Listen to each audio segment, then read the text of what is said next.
Alors, exercice 70.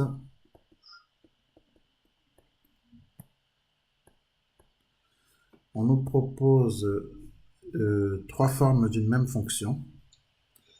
On nous propose f de x égale 3 facteurs de x plus 2, le tout au carré, moins 27. Première forme. Cette forme, c'est d'ailleurs ce qu'on appelle la forme canonica. D'accord? Oui. Ensuite, on nous propose f de x égale 3 facteurs de x moins 1, facteur de x plus 5. Et cette forme, c'est ce qu'on peut nommer la forme factorisée.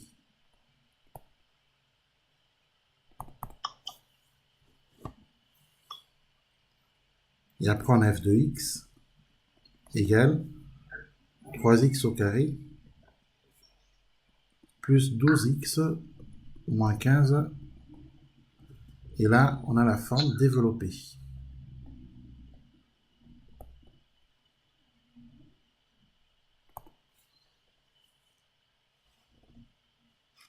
C'est d'ailleurs la forme développée et réduite.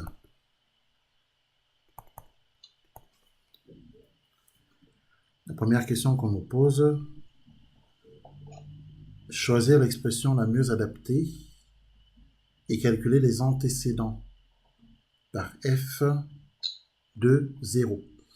Alors, les antécédents, si je veux rechercher les antécédents par f de 0, je résous l'équation f de x égale 0. Oui. Après, il faut que je choisisse entre cette forme, celle-ci ou celle-ci pour résoudre. Bon, on va écrire ça. Donc, on va écrire pour nous ce qui est la méthode. Pour déterminer les antécédents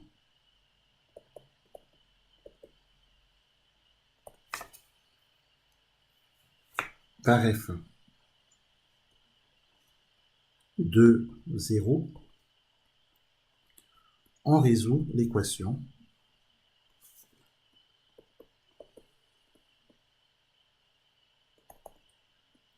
f de x égale 0. D'accord? Oui.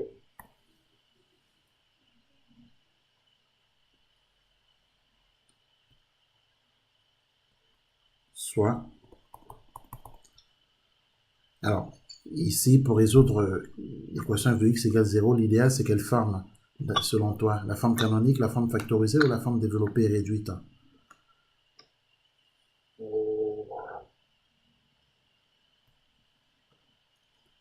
Égale 0, en général, c'est quelle forme qu'on va prendre?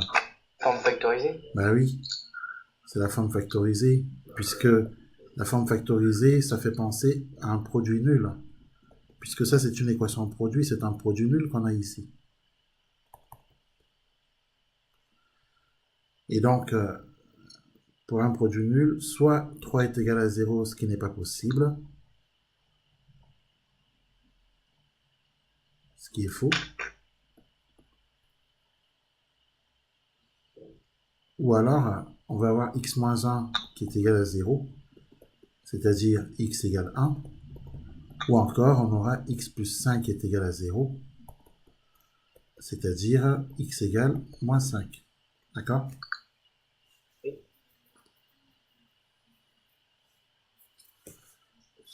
Donc, les antécédents de 0 par f sont bien les nombres 1 et moins 5.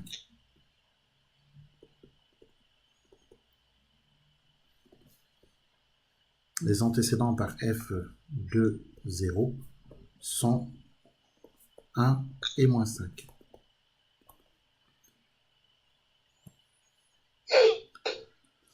On demande de choisir l'expression la mieux adaptée et calculer les antécédents par f de moins 15. Les antécédents par f de moins 15.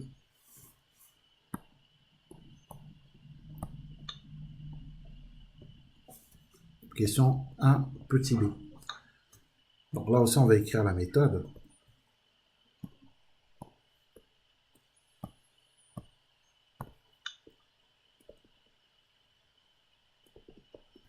Pour déterminer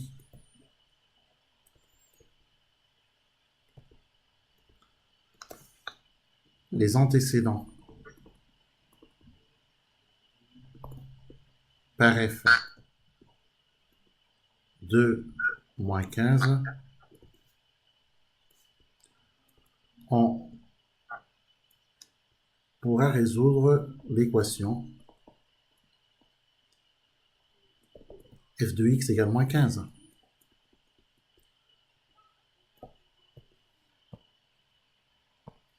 Et l'une des trois formes proposées sera la mieux adaptée.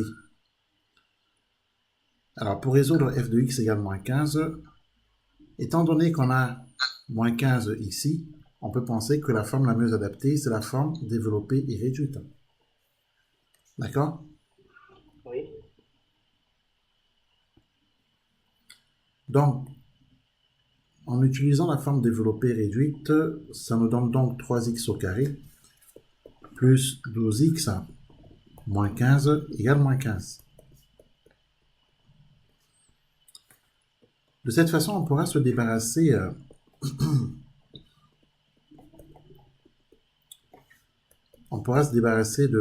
de moins 15, car les termes en x doivent être à gauche. En revanche, les valeurs numériques ne doivent pas être à gauche, donc il faut se débarrasser de moins 15 en faisant plus 15 dans le membre de gauche et plus 15 dans le membre de droite.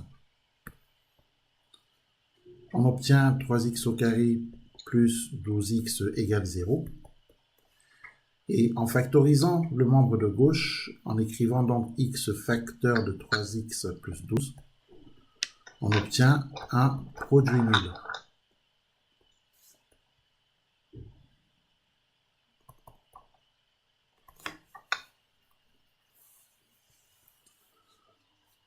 On obtient un produit nul. Il faut penser que un produit de facteurs est nul si et seulement si l'un au moins de ces facteurs est nul.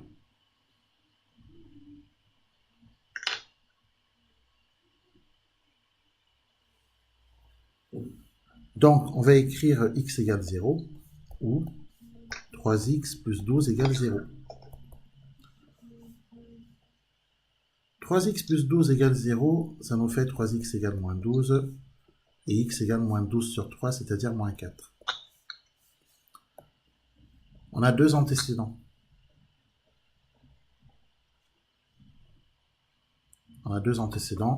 Donc on peut conclure que les antécédents de moins 15 les antécédents par f de moins 15 sont 0 et moins 4. Ok?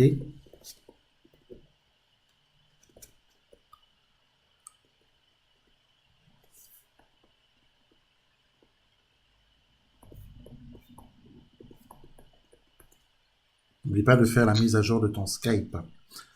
Les antécédents par f de moins 15 sont 0 et moins 4. Et on doit répondre à la question petit c, recherchant les antécédents de moins 27. Là aussi, on va écrire la méthode. Pour déterminer les antécédents de moins 27, alors pour déterminer les antécédents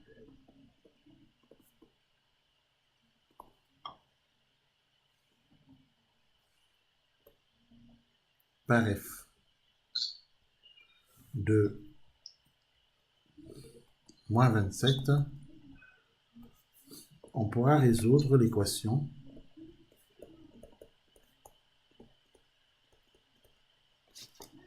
f de x égale moins 27. Soit, et c'est là qu'il faut choisir la forme la mieux adaptée parmi les trois. On a bien moins 27, et on va chercher là où on a moins 27. D'accord? Forme canonique. Tout à fait. Tout à l'heure, on avait moins 15, on est parti chercher là où on avait moins 15. Donc, c'est pas très compliqué, hein. Et quand c'est de résoudre f de x égale 0, c'est forcément la forme factorisée. Hein. Chaque fois que tu as f de x égale 0, c'est toujours la forme factorisée. Toujours. Donc, du coup, on va utiliser la forme canonique. Et ça va donc nous donner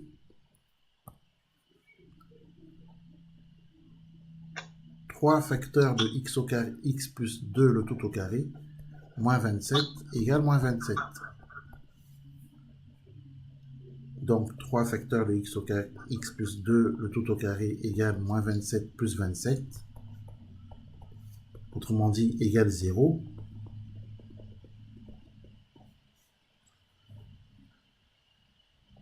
C'est comme si on avait 3 facteurs de x plus 2 facteurs de x plus 2 égale 0. Autrement dit, on a un produit nul.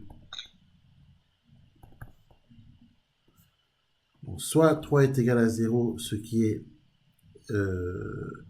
faux, ce qui n'est pas vrai, ce qui est impossible. Ou alors, ça va être x plus 2 qui est égal à 0, ou x plus 2 qui est égal à 0. On a ce qu'on appelle une solution double, la même solution deux fois. Car x plus 2 égale 0, deux fois la même équation, on obtient la même solution deux fois. On parle de solution double. Bon. Du coup, x plus 2 égale 0, ça entraîne que x égale moins 2. Donc, finalement, on a un seul antécédent. C'est x égale moins 2.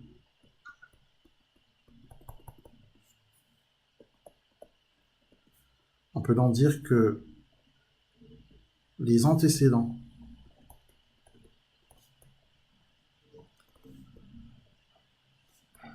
par f de moins 27, enfin du moins, il n'y en a qu'un, l'unique antécédent, l'antécédent par f de moins 27 est moins 2. Ok? Ouais. Question numéro 2.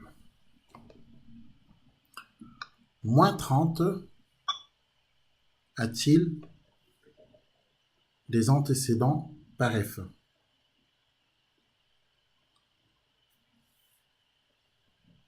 C'est la question qui est posée. Moins 30 a-t-il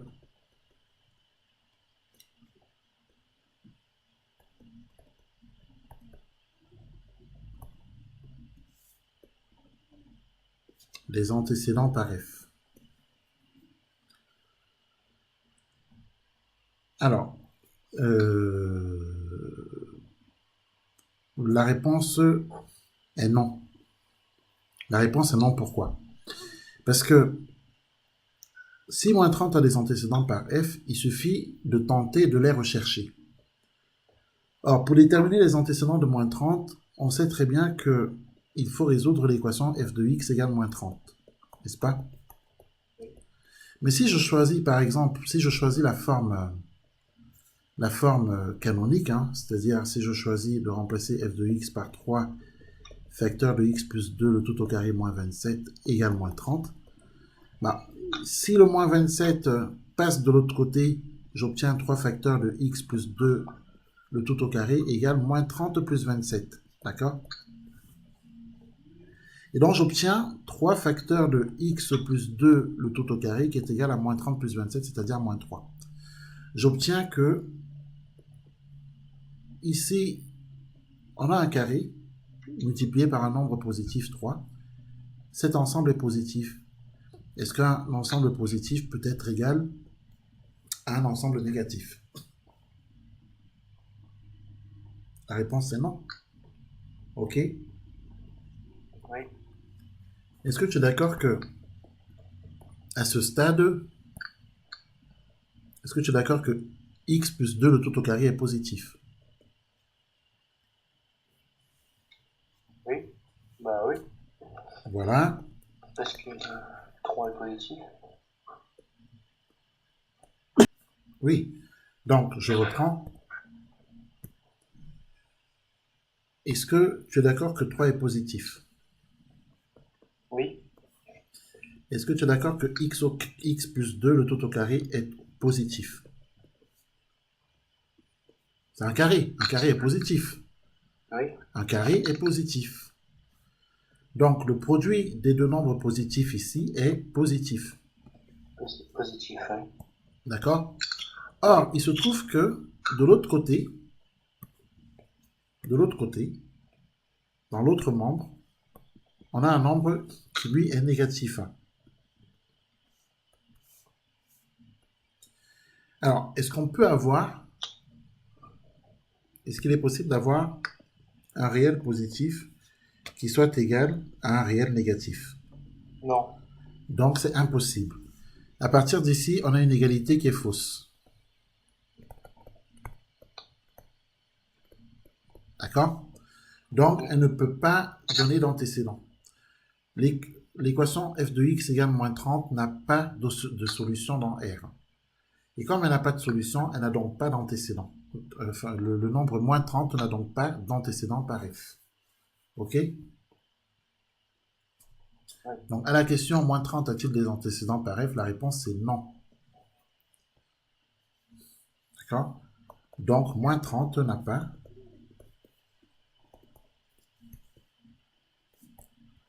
d'antécédent par f. Troisième question. Quel est le minimum de la fonction f pour quelle valeur de x est-il atteint? Alors, pour savoir ça, il faut regarder la forme canonique. Hein.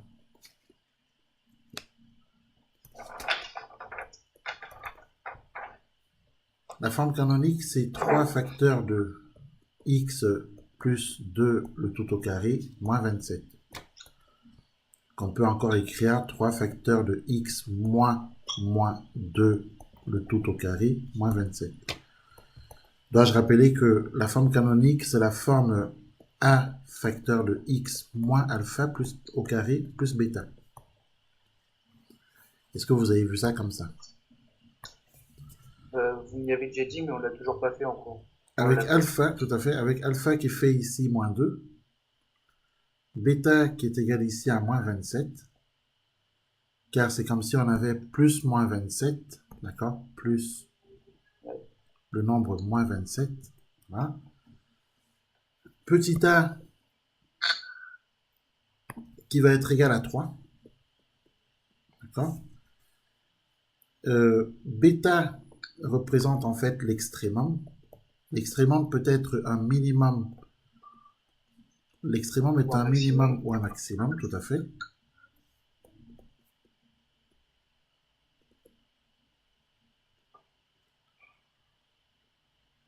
Alors, l'extrémum est un minimum lorsque A est positif, d'accord? Et l'extrémum est un maximum si A est négatif. Or, il se trouve que A est positif, hein, car A est égal à 3. D'accord? Or, A est égal à 3. Donc, pour nous, dans notre exercice, l'extrémum, c'est un minimum.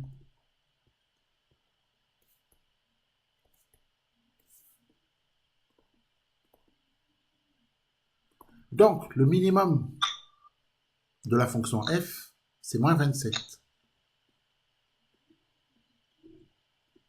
Est-ce que c'est compris ça? Oui,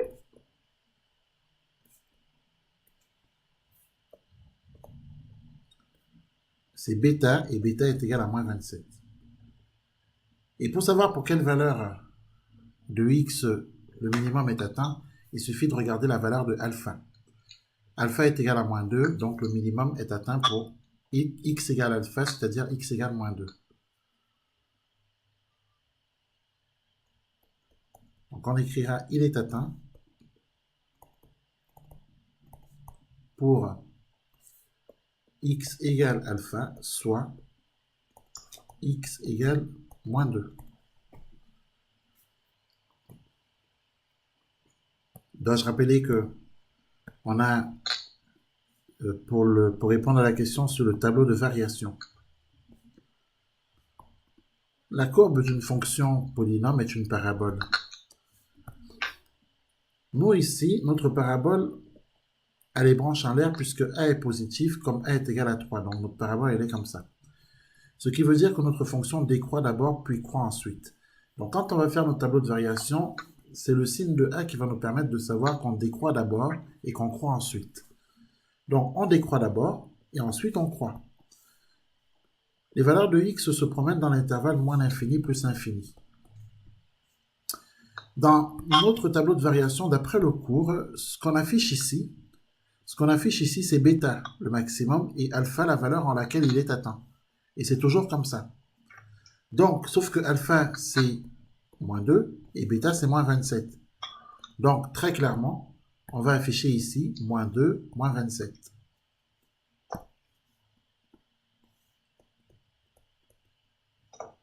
OK?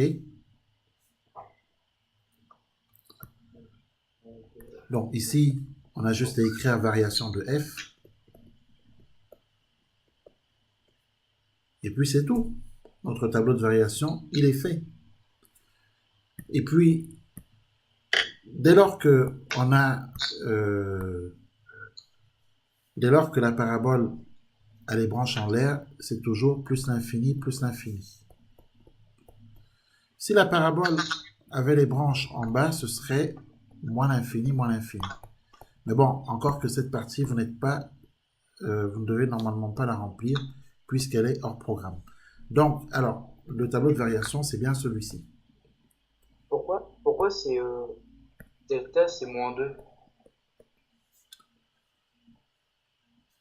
Pourquoi? Pourquoi x, enfin delta est égal à moins 2? Où est-ce que tu vois delta? Ici, j'ai marqué alpha. Et ici, j'ai marqué Oui, bêta. bah, alpha est égal à moins 2. Ben oui. Ben, alpha égale moins 2 parce que ici, on a x plus 2. Mais x plus 2, c'est la même chose que x moins moins 2. D'accord? Oui, Parce que dans la formule, on a x moins alpha au carré. Dans la forme canonique, là, ici, on a x moins alpha au carré, là. Le tout au carré. Donc, il faut bien qu'on crée ce moins-là. Il faut bien qu'on fasse apparaître ce moins, quelque part. Ce moins-là. Moins alpha, là. Il faut bien qu'on le fasse apparaître. Et c'est ici qu'on va aller le chercher en changeant le plus en deux moins. d'accord. Comme ça, bah, ce qui reste, c'est alpha. Et il reste moins 2. Il reste moins Ouais, 2 ouais. ici. Là. Ce qui reste, ça correspond à alpha. D'accord? Oui, C'est compris, là? Voilà. oui. Donc, du coup, pour revenir à notre tableau de variation, il est donc fait. OK?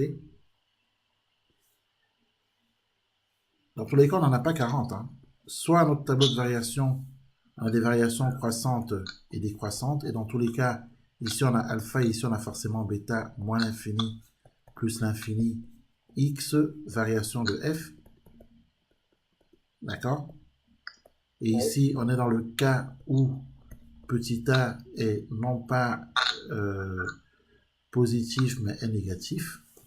Ou alors, l'autre cas de figure, c'est le cas où petit a est non pas négatif mais positif. Et à ce moment-là, la fonction est d'abord décroissante, puis croissante, mais ça ne change rien puisqu'ici on a toujours alpha et la bêta, moins l'infini, plus l'infini, x, variation de f.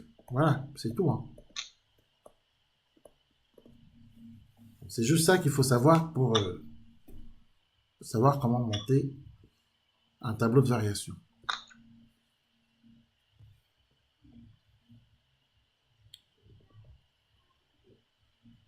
Quatrième question. P est la parabole représentant la fonction f dans un repère. En quel point cette parabole coupe-t-elle l'axe des abscisses? En clair, on est dans un repère, OIJ,